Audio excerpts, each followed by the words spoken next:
The wind howled outside the research outpost on Valmora 7, a desolate ice world where even the snow seemed tired of falling. The storm had rolled in faster than the orbital satellites predicted, and now the outpost's dome creaked under the pressure of -130°C gales and static discharges. Lights flickered. Systems moaned. Inside, Captain Elias Tran sat at a failing console, wrapped in 3 layers of thermal gear and frustration. He was the only human on the joint Valmora mission, paired with an alien xenologist from the Virellan species, Dr. Siraxi Velder. A tall, elegant being with shimmering violet skin and ridged tendrils that flowed like hair, Siraxi had always kept a respectful distance. The Virellans were a proud, cool-blooded race, not known for physical intimacy. So when she stormed into the control room clutching a malfunctioning thermal pack and declared with uncharacteristic urgency, "Captain Tran, we must share a bed." Immediately, Elias blinked at her. "Wait, what?" "My sleep pod's environmental control has failed. The temperature in my quarters is dropping below tolerable levels for my species. I calculate I have 4 standard hours before organ failure begins. Can't you just wait, share a bed? There is only one operational thermal pod in the habitat. Yours." Elias rubbed his temples, mind racing. The cold outside was lethal. The storm had cut off comms, and repair drones were buried in snow. They were stuck. "Look, I don't mind, but Virellans don't usually like close contact, right? Isn't there another solution?" She exhaled a slow breath, her body slightly trembling. "There is none that ensures my survival." Elias nodded. "All right. My quarters are through here. Let's go." They squeezed into his cramped cabin, which was barely large enough for one human, let alone a human and a 7-foot-tall alien woman with bioluminescent eyes. The bed wasn't large. It was a heated thermal recovery unit designed for solo human occupancy. But as Siraxi pointed out, lying separately wouldn't allow efficient heat transfer. Her body, naturally colder than his, needed proximity to stabilize. She hesitated at the edge of the bed. "I do not usually engage in physical proximity with other beings. This is unusual." "Tell me about it," Elias muttered, crawling under the insulated cover and trying to make room. Awkwardly, she slid in beside him, her body colder than he expected, like chilled silk.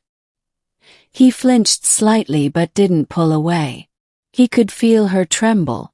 "I apologize for the discomfort," she whispered. "It's fine. I'd rather you not freeze to death." The pod hissed shut around them. Darkness enveloped them except for the glow of her skin, pulsing softly like moonlight through water. The warmth began to build, slowly but steadily. Minutes passed in silence.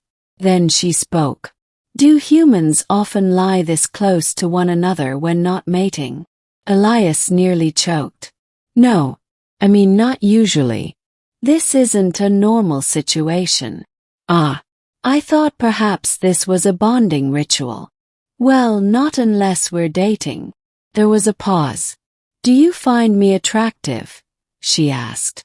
Elias's eyes widened in the dark.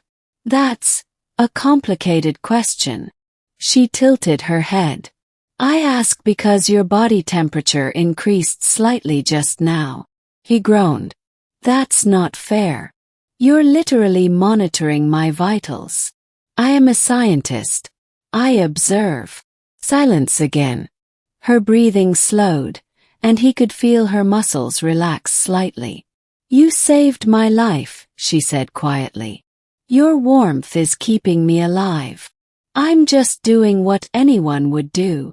"That is incorrect. Many would hesitate. Your species surprises me. In a good way, I hope." She didn't answer for a moment. Then, "Yes. In a very good way." The next morning, the storm showed no sign of slowing. Power systems remained strained, and backup reserves were critically low. Elias and Siraxi worked in tandem, trying to re-establish external comms, but the antenna mast had frozen and snapped in the wind. With no help coming, they rationed supplies and rotated shifts in the thermal bed. After the third night of bed sharing, the awkwardness faded. They began to talk, not just out of necessity but because they wanted to. He told her about his childhood in the Martian colonies, how he used to sneak outside the domes just to feel the cold bite of real wind. She described growing up in a Varellan bio-city, where everything pulsed with life and music was woven into the architecture. "You ever been to Earth?" Elias asked one night. She shook her head. "Too chaotic. Too emotional. Varellans avoid it. You're not like most Varellans. And you are not like most humans." Their faces were inches apart. He reached out, hesitating, then gently brushed one of her tendrils. She didn't pull away. By the fifth night something had changed. She no longer apologized for the closeness. Her hands lingered longer on his arm during equipment checks. He noticed how her glow warmed slightly when he smiled. But the storm was worsening. A second front was merging with the first. The outpost was built for short-term occupancy, not long-term survival under planetary winter. The thermal systems had only days left. "We can't stay here," Elias said, teeth clenched against the cold. Siraxi nodded. "There is a geothermal crevice nearby. Fissure. It may contain shelter and natural heat. But it is 20 kilometers on foot. In this weather. If we do not go, we perish." They packed what they could carry. Rations, heat packs, emergency gear, and left the dome behind. The wind was a monster. It screamed across the plains and tore at their suits. Siraxi, colder by nature, began to slow first. He took her hand. He squeezed back. The trek was a brutal nightmare. Visibility dropped to 0 at times, and Elias had to pull her along with a tether to keep from losing her in the snow.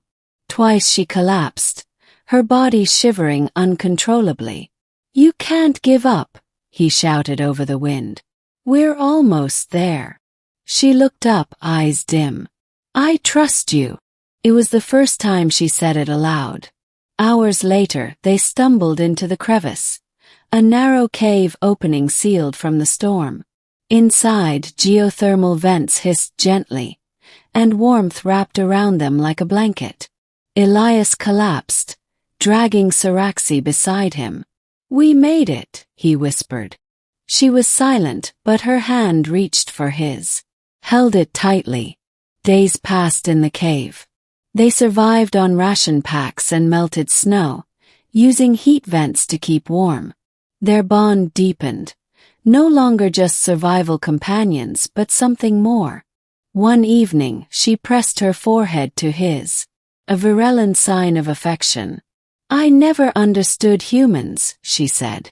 "Too loud, too impulsive. But now," he smiled, "now, you are unpredictable. And I find it comforting."